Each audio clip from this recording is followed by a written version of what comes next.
Hello, friends. Thank you for watching. This is a new idea that I want to develop along with friends and colleagues involved in the art scene in Calgary. I name it Be Inspired By, and each week I will give you some recommendations and options for artistic and cultural events taking place around our beautiful city here in 37. But first, I want to recognize the land where I live, where we all live, which has embraced me and my family. In the spirit of reconciliation, we acknowledge that we live, work, and play on the traditional territories of the Blackfoot Confederacy, Siksika, Kainai, Piikani, the Tsuut'ina, the Ijaxi Nakoda nations, the Métis Nations, Region 3, and all people who make their homes in the 37th region of Southern Alberta. Today, July 26, 2023, is a special day as it is my first episode, so I want to invite a special guest that I could say will be this godmother of this new project.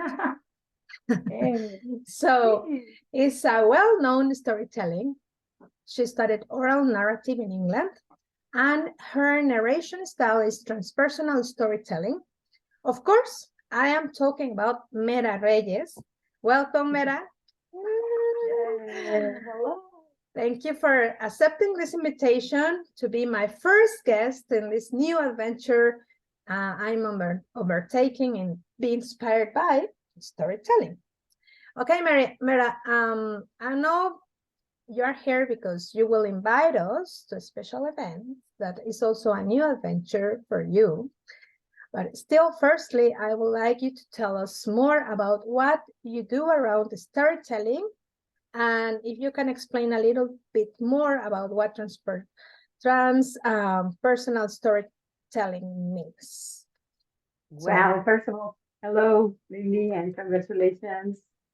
I hope this will soar beyond, right? I really feel there's a lack um of spaces where people can know where things are happening. Just right now, I was talking to a friend and I invited them to the performance, and she was complaining that she never knows about the events that are happening.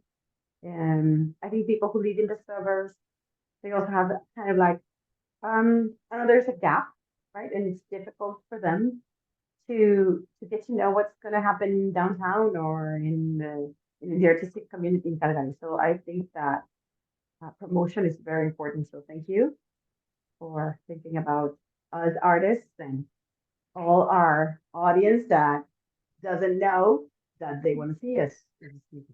Anyway, yeah. Well, so okay, answering your first question, what was the first one? Sorry. So yeah, so tell us more about what you do around storytelling, and if you can explain a little of this technique, the methodology that you use to the transpersonal storytelling. Yeah, I studied in England at Emerson College. So they have the school for storytelling, and I went for a year to study with them. I stumbled across storytelling. As many people that I know, I didn't know what storytelling even that there were even artists who were professional storytellers, right? And they would devote their lives to storytelling. And for me, it was a surprise when I stumbled across the performance of storytelling and I experienced it. Um, I definitely decided that this is what I want to do. I was 19, and yeah, ever since, like, I embraced storytelling. I went to study that fall, and I've been doing a progression of more and more trainings, right? I am also trained as a therapeutic storyteller, which is something really cool. That's another um, part of my work as a storyteller. But storytelling in general is this person who is in front of you and will sing and tell you stories. I am the traditional storyteller, so we're reclaiming the label storyteller because now everybody's using storytelling for everything, right? But I'm like the traditional storyteller, the ones that go once upon a time, once in the beginning, right? And that's my expertise. So transpersonal means um, the way I was educated as a storyteller contemplates all the levels of the human as an artist, right? And we're not only trained as a technical performing artist, but we also learned and got deeper into the energetic work with the audience. That's where the transpersonal work starts. And also we consider that imagination goes beyond, right? So we have to consider that many of the myths and many of the legends that, especially creational myths, that we are using in our performances in in centuries ago, there were truth, right, to this culture, right? It would be pretty much like if I would in 2000 years, I would go, yeah, well, here's a cool story about a guy. They said his name was Jesus, but this is just a story, right? And so, of course, for many people, this is true, right? So we have to treat with respect as energies that we call it. So that would be like a sample of what transpersonal and the way we or the way I work with storytelling. It's not just a technique as a performing artist, but it involves um, many other levels. Okay, Yep. okay. So, I know that you just mentioned it. You are a therapist, you're a singer, a wife, and a mom. So please tell us more about how you manage your time and efforts to undertake all these roles, all these areas in your life, especially today that's like a very busy time for everyone.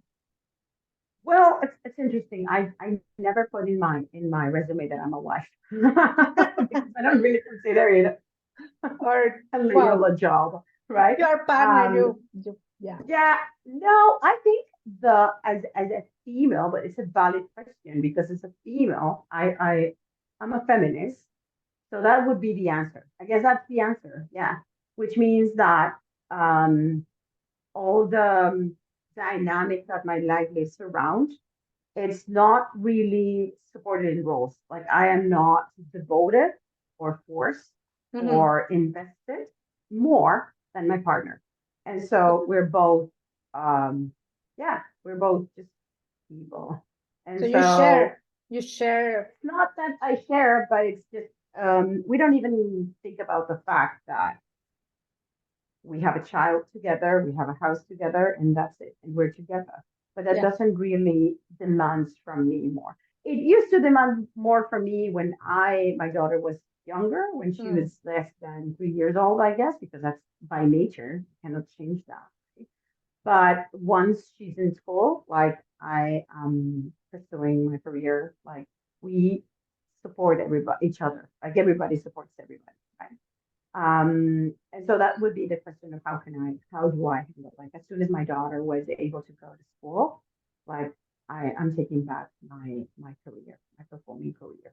Mm. Um, and I think it's very important for women in the arts and in performing arts to look at themselves as people who deserve their space and their specific time for their careers Okay. and do not take over an extra label that would give you extra work for the rest of your family's life, right?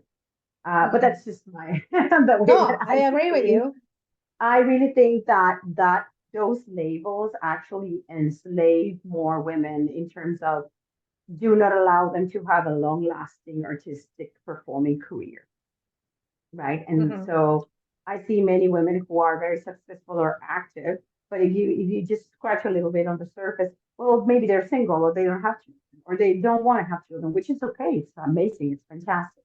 But Mhm. then you can see that there's this it's like yeah, there it's a barrier, right? That shouldn't be there. And I think it's the job of the society around us to take over, right? And not just to dump the um, social work in women, right?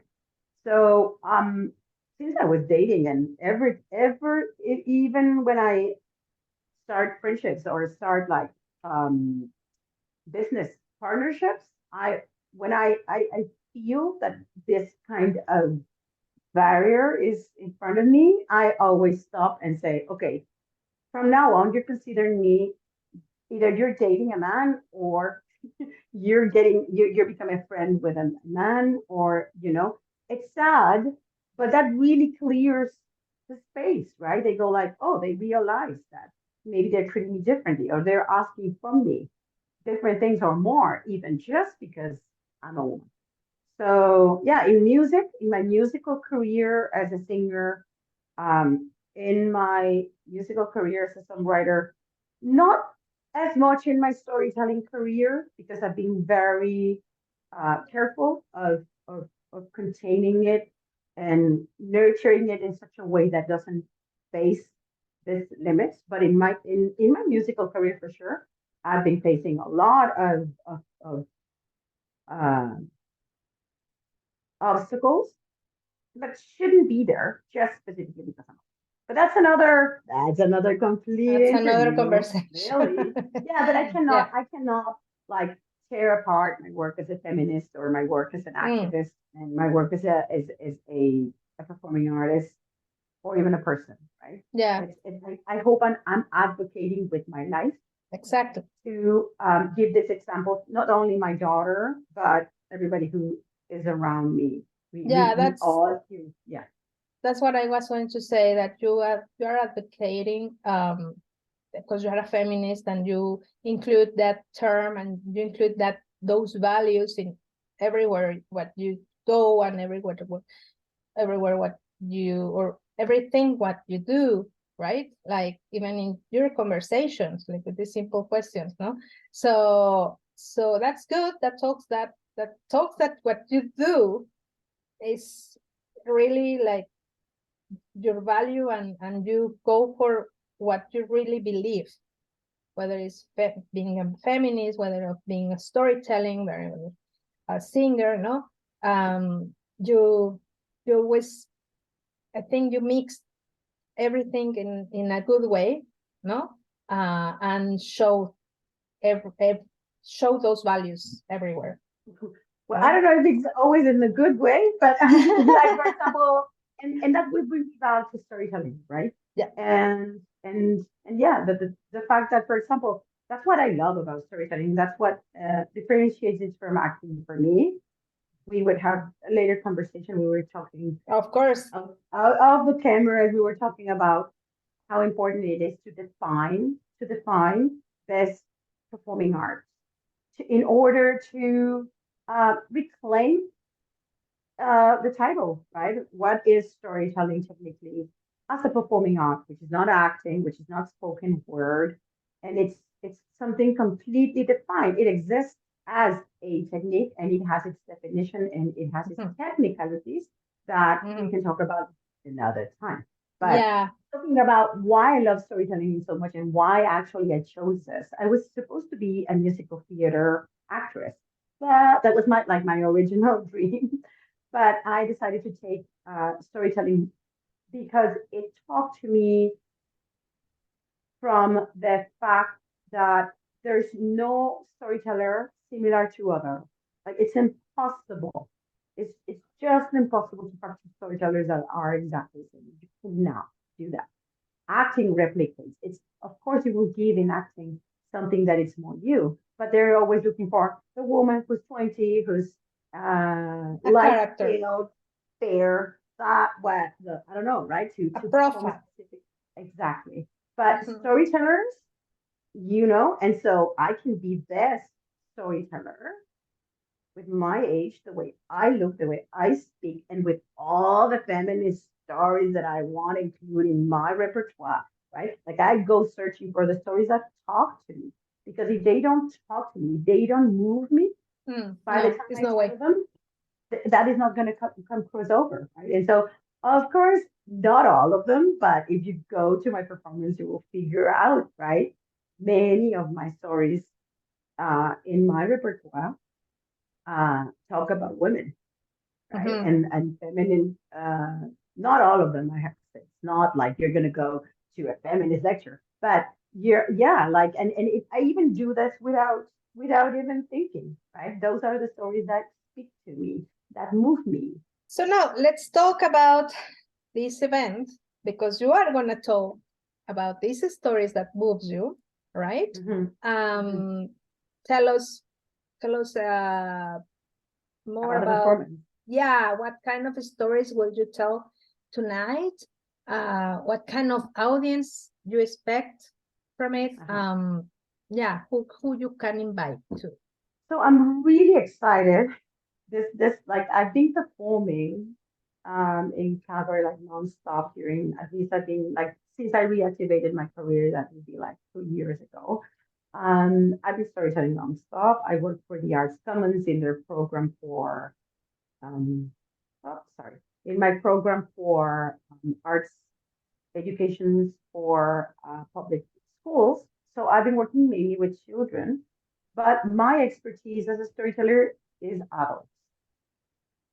So since I started, um, since I studied and since I started performing professionally, I discovered that my greatest love, that my niche in life was storytelling for adults and giving workshops of storytelling for adults and adult education in general has been what I love the most about storytelling. Many of my colleagues, they devote their careers for children or for, it's like we all choose the path that is, I don't know, where we feel that that's our calling.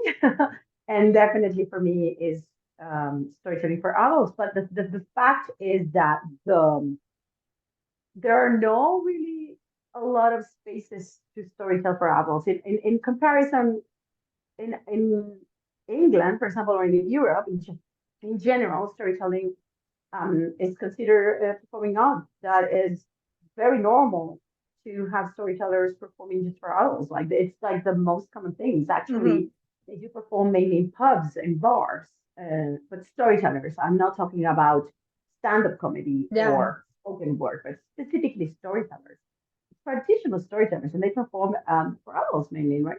And many of the stories that now we listen that are more like sugar-coated for children, actually they were originally for adults.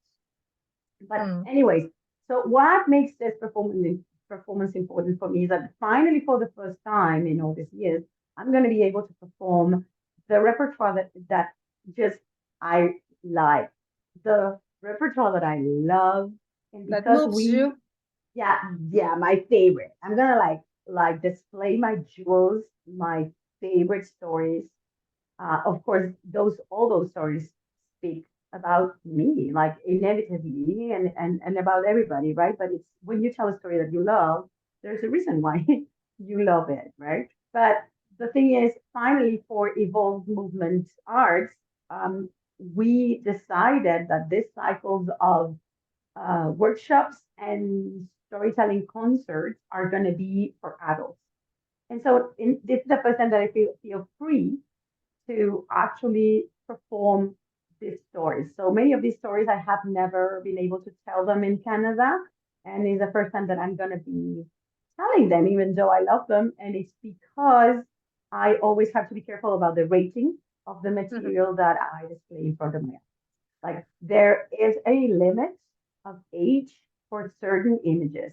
It's not appropriate to display these images that can be strong or they're just, the content is not appropriate in front of children. And so I am going to be so excited. And also, I am sharing stage with Max Appel. He's a musician. He is going to be playing the guitar and the ukulele at the performance, so I can sing and we're gonna like intertwine this instrument and the song with the storytelling. And that's gonna be super cool. Right. And I need to say Max is a musician, but he's doing a great job with you because he's involving, or you are kind of mentor him how to do kind of storytelling with music, I guess. Yeah, the No? beauty about storytelling as a performing art, this is a discipline that can be intersectional with all other performing arts. Mm, And so it's disciplines. it's a beautifully multidisciplinary Yeah, performing art because you can yeah. actually tell stories with dancers, with music, singing, Even with painting, no? with visual arts, with anything. But Okay. so there's this fine line between what a storyteller is and then how we participate with other artists. Yeah, That is, not everybody's a storyteller, but everybody can tell stories. So that's the difference. So storyteller is like when you say a ballerina or when you say an actress, uh-huh. right? No, not everybody is an actress, but everybody can try to act or Yeah. act, right? I don't know if that makes sense. We Anyway, have 5 minutes left yeah, yeah. left to finish. So very, very quick, make this invitation. Tell us about this very 1 minute or less. Who is your host? This So involves storytelling sessions. I'm super honored to start this that work together with Kaylee Dunn. She is the owner and the center or the roots of the Evolved Movement Arts, which is a beautiful space.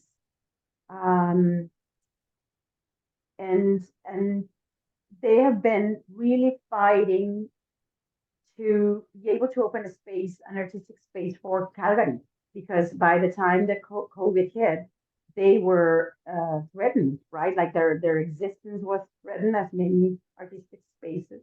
And they have been very brave and very passionate about keeping this space open. And we had a dream, even before COVID, Kylie and I would talk about a school for storytelling.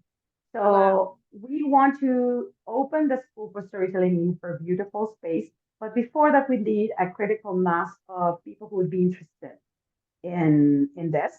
And so we're going to start slowly uh, yeah, uh, with performances. So Yeah. people can come closer and see what transpersonal storytelling looks like.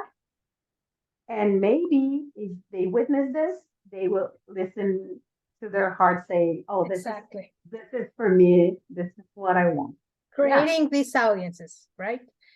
So Yeah. it's tonight, Wednesday, Yeah. 26th, July 26th at 7:30. Please, the cost, is there any price? I believe, but I believe it's like $15. We wanted to make it like to keep it um available for everybody. You can go and in the front desk is going to be a lovely volunteer. And Okay, you can it's volunteer. do this donation. Okay. Please support us because it's Wednesday. We want to open Wednesdays open for storytelling, but of course, Yeah. everybody wants to go to the mountains or whatever. But if you feel that there's something in this storytelling thing that talks to you and you're curious, yeah, please join us, right? That's what keeps performing arts alive. Alive, Actually. alive, Yeah. exactly. Let's keep performing lives alive in this city and everywhere. Thank you, Mera, for being here. Mucha mierda tonight, as we said in Spanish, between performing artists and you have to be here again in another interview to explain those the difference, please, of acting, because I'm an actress, as you know, and storytelling. But that will be for the next another episode that you can be here as well again with Max or with another guest that you can invite as well. I will be there tonight as your godmother too in this project. Thanks for being my godmother here in this Be Inspired By. And you guys, please subscribe to my channel, follow me on Instagram as Lily Sigie, and be aware of my next episode. Allow yourself to be inspired by another creative in this great city of Calgary. Stay tuned, and my name is Lily Sigie, and please, let's keep transforming the realities. Take care. Thank you. Bye.